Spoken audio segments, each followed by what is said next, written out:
We're very fortunate indeed because all the way from Seattle, who will be opening the show, I give you Hole, ladies and gentlemen.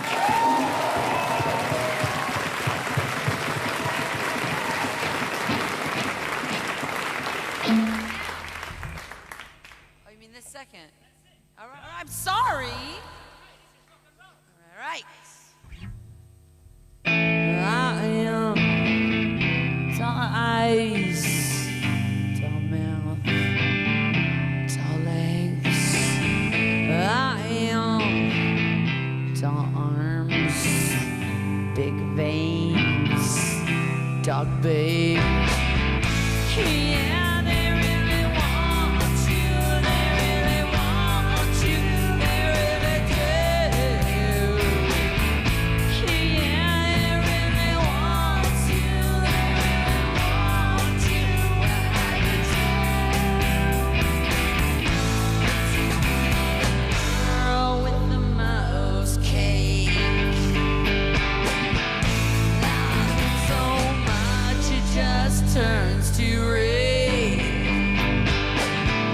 Think it's so true, I am beyond fake. Someday you will ache like I ache. Someday you will ache like I ache. Someday you will ache like I ache. Someday you will ache like I ache. Someday you will ache like I ache. I am dull parts, bad skin, dull heart. It stands for knife for the rest of your life. Yeah, they really want you. They really want you. They really do. Yeah, they really want you. They really want you. Well, I do too. Want to be the girl with the most cake. Only loves those things because he loves to see me break. I fake it's so real, I am beyond fake. Someday you will ache like I ache. Someday you will ache like I ache. Someday you will ache like I ache. Someday you will ache like I ache. Someday you will ache like I ache. Someday you will ache like I ache. Someday you will ache like I ache. Someday you will ache like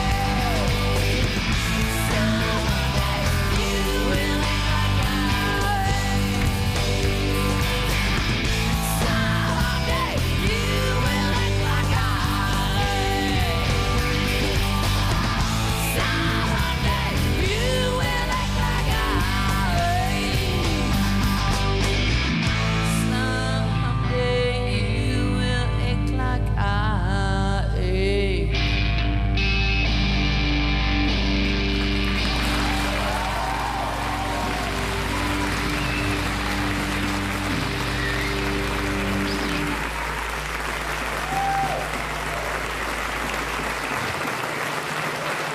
Justin Slater, ladies and gentlemen.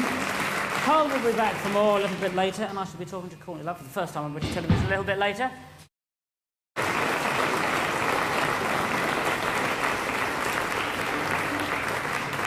Thank you very much to the Mavericks. Now, I'm very fortunate we have Courtney Love with us. Courtney, it's very good to have you on the show. The first question, I love your group. Where does the name Hole come from? Well, it doesn't come from the obvious source.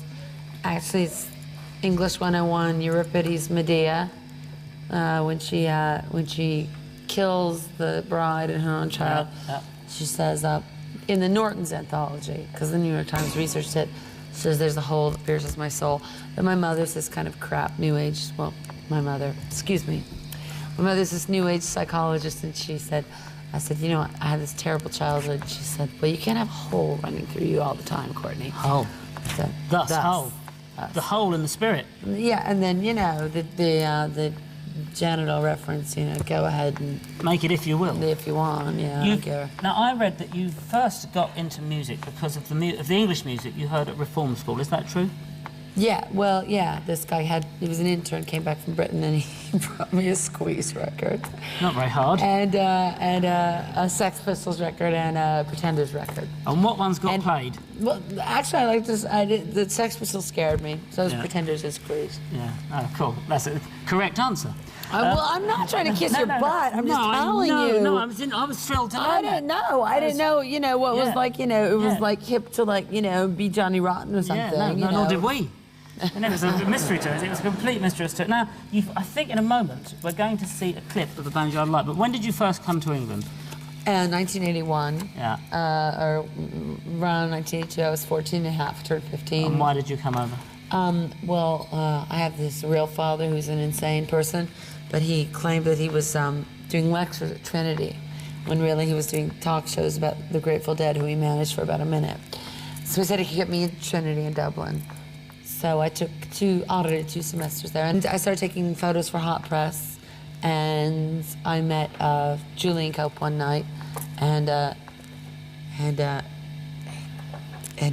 these crazy things happened, and he said, come live in my house, and he gave me the keys. Oh, nice man. Kind of a crazy nice man. Yeah. A wonderful man. No, I truly love him. We haven't got any footage of him, but we have got some footage of a band that you do like. Well, it was my roommate, actually, Pete DeFreitas from the Bunnymen, who's gone from this plane. And he's probably much happier. I don't think this plane's too happy. And he was my roommate. Well, have a look at this and see what you make of this. This is Echo and the Bunnymen in 1981.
McCulloch is great, isn't he? They're all great. What was it that you loved about them? Well, he hated me, but he likes me now because I kissed their butt so much. We were in the car, me and Kurt, my husband, and The Back of Love was on the radio, and he goes, God, this music you liked, it was so romantic. But then all of a sudden he got really into it. And I played him like Suck It Up Furs and Teardrop and the Bunnymen, and he'd been weaned on sort of Black Flag and Black Sabbath and stuff, and he got very into it. It's an eye-opener for him, so to speak. Very much so. And I think that, you know, having seen them about 8,000 times and Nirvana about 90,000 times. Did you learn anything from them, did you? Absolutely everything. I ripped off every stage move from him and Julian and Kurt. Cool. Pretty much. That's very good. Now, your next LP, let me just ask you this before we move on. Your next LP, I read you'd thought up a title, and I can't remember what it was. It was Celebrity Skin. Celebrity Skin. Tell me about that. Because I touched a lot of it. Yeah? That's my coat. Oh.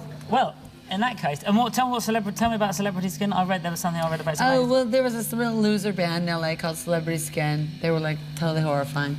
And then there's this magazine called Celebrity Skin. It's like a nudie magazine of famous people that have like maybe a nipple out or you know something else. Yeah. Women generally, no, women exclusively, and it's a bootleg, so I can have the name. The other one was Use Once and Destroy, but that was just applying to one sick relationship that was quite quick, so I decided to forget about that.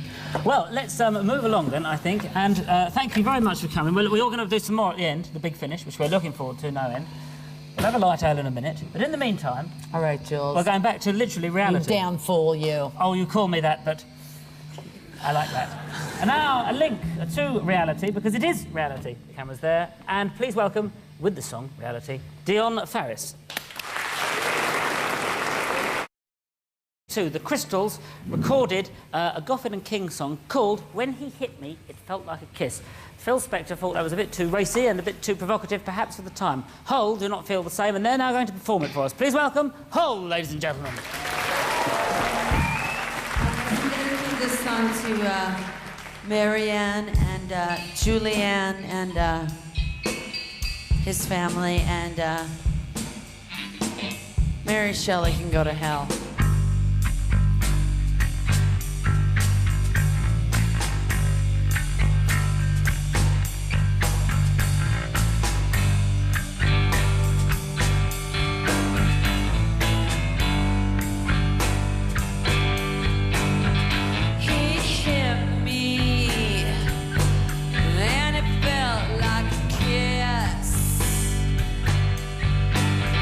He hit me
fantastic. And I think that almost brings us, fantastic, almost brings us to the end of this. Who knows what else? But now this week, let's finish where we started. Please welcome, to finish off the show, Hull, ladies and gentlemen.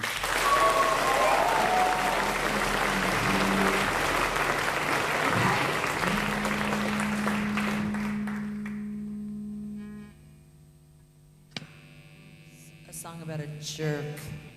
I hexed him. Now he's losing his hair. Sky was made of amethyst, and all the stars are just like little fish. You should learn when to go. You should learn how to say no.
Sky, flew so high, high, high, she touched the sky.